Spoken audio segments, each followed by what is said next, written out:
आज के इस एक्सप्लेनर में हम बात करने वाले हैं धूल भरी चिट्ठी और जिंदा होता दिल के बारे में। ये लंबे समय के रिश्तों में आने वाली उस खामोश दूरी को समझने की एक कोशिश है जो बिना किसी शोर के दो लोगों के बीच अपनी जगह बना लेती है। चलिए अवनी और कबीर की कहानी से इसे समझते हैं।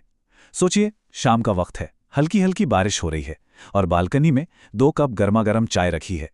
शादी के इतने सालों बाद भी इनका ये चाय पीने का रिवाज कायम है, लेकिन बाहर से बिल्कुल आम दिखने वाले इस रिश्ते में अंदर ही अंदर बहुत कुछ बदल रहा है।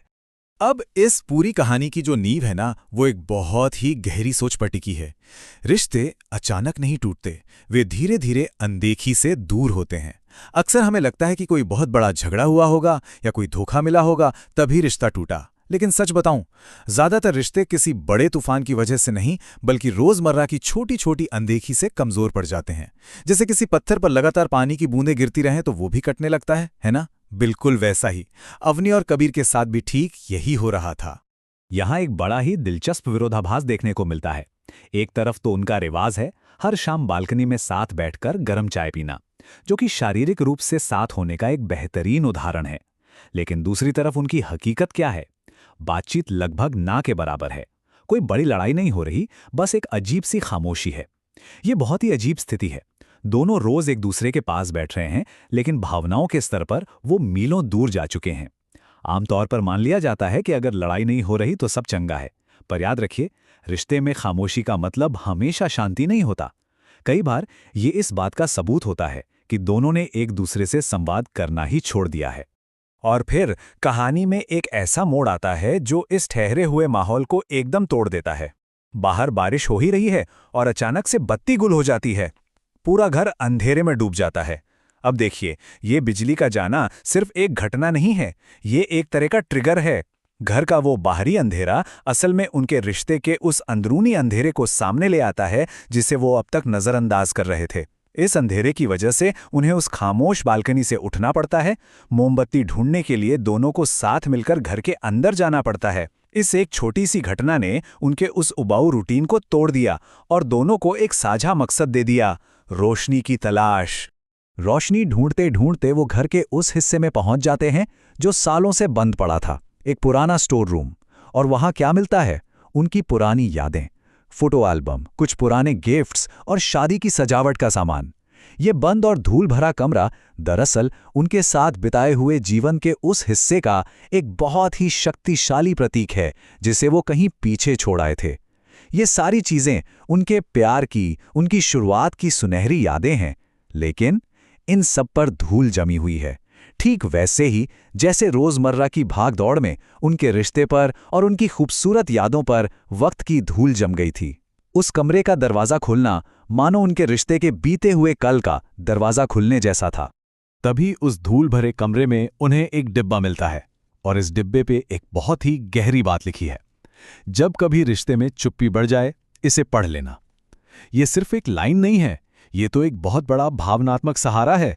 सोचिए, अतीत में ही उन्हें इस बात का अंदाजा था कि भविष्य में जिंदगी की उलझनें शायद उन्हें एक दूसरे से दूर कर देंगी। ये कितनी समझदारी वाली बात थी। उस अंधेरे कमरे में इस एक लाइन ने उनके लिए उम्मीद की एक नई किरण जगा दी। ये एक रिमाइंडर था कि जब भी लगे कि रास्ता भटक गए हैं तो वापस अपनी जड़ों की तरफ लौट आना चाहिए।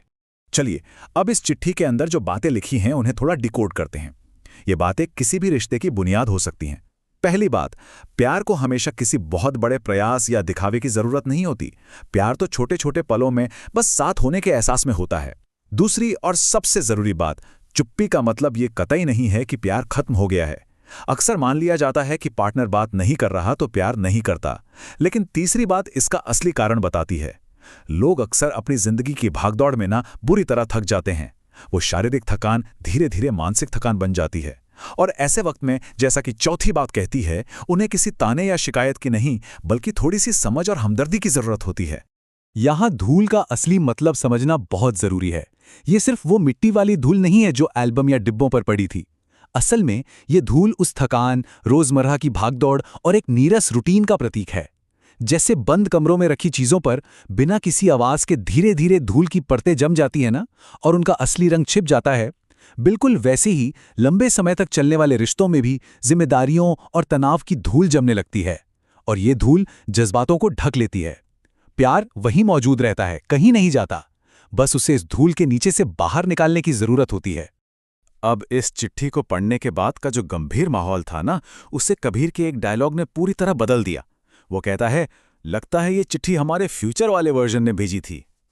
ये एक बहुत ही हल्का फुल्का सा मजाक था, लेकिन इसका असर जबरदस्त था। इतने महीनों से जो खामोशी उनके बीच एक बड़ी सी दीवार बनकर खड़ी थी, वो इस एक मुस्कान और एक हंसी से चकनाचूर हो गई। महीनों बाद वो दोनों खुलकर हंसे। ये हंसी इस बात का इशारा थी कि उनके बीच का तनाव अब खत्म हो रहा है। कभी कभी एक छोटा सा मजाक, एक साथ शेयर की गई हंसी, रिश्ते में जमी बर्फ को पिघलाने के लिए दुनिया की किसी भी बड़ी बात से ज्यादा काम कर जाती है। चलिए आगे बढ़ते हैं। कहानी के अंत में एक बहुत ही खूबसूरत सा विरोधाभास बनता है। बालकनी में छूटी हुई ठंडी चाय बनाम उनके बीच का गर्म रिश्ता। जब वो वापस बालकनी में आते हैं तो भौतिक रूप से वो चाय एकदम ठंडी हो चुकी है, जो उनका रोज का रिवाज था। लेकिन भावनात्मक रूप से उनका जो रिश्ता महीनों से ठंडा पड़ा था, वो अब फिर से गर्म हो चुका है। उसमें एक नई जान आ गई है। ये हमें बताता है कि बाहरी चीजें या रूटीन भले ही बिगड़ जाएं, लेकिन अगर अंदरूनी जुड़ाव और समझ वापस आ जाए तो रिश्ते की गर्माहट कभी खत्म नहीं होती। तो इस पूरी कहानी से हमें क्या व्यावहारिक सबक मिलते हैं? वो हैं ये 3 आसान और यूनिवर्सल कदम। दूर होते रिश्तों को वापस ट्रैक पर लाने के लिए किसी जादू की जरूरत नहीं है। कदम 1, थोड़ा समय, बिना किसी डिजिटल डिस्टर्बेंस के एक दूसरे के साथ क्वालिटी समय बिताना। कदम 2, थोड़ी समझ, ये समझना कि सामने वाला शायद थका हुआ है और उससे शिकायत करने के बजाय उसकी स्थिति को महसूस करना। और कदम 3, थोड़ी बातचीत, मन में जो भी चल रहा है उसे बस शेयर करना।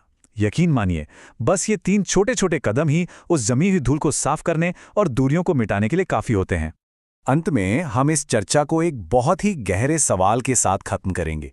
क्या जिंदगी की भागदौड़ में रिश्तों पर धूल जमना तय है या इसे रोका जा सकता है? देखिए, आज की इस तेज तर्रार लाइफ में प्यार को सहेज कर रखना एक बहुत बड़ा चैलेंज है। धूल तो जमेगी ही, क्योंकि थकान और जिम्मेदारियां हमारी जिंदगी का हिस्सा है। लेकिन असली सवाल ये है कि क्या हम समय समय पर उस धूल को साफ करने का प्रयास करते हैं? क्या हम उस खामोशी को समझने की कोशिश करते हैं? ये एक ऐसा सवाल है जिस पर हम सभी को विचार करना चाहिए।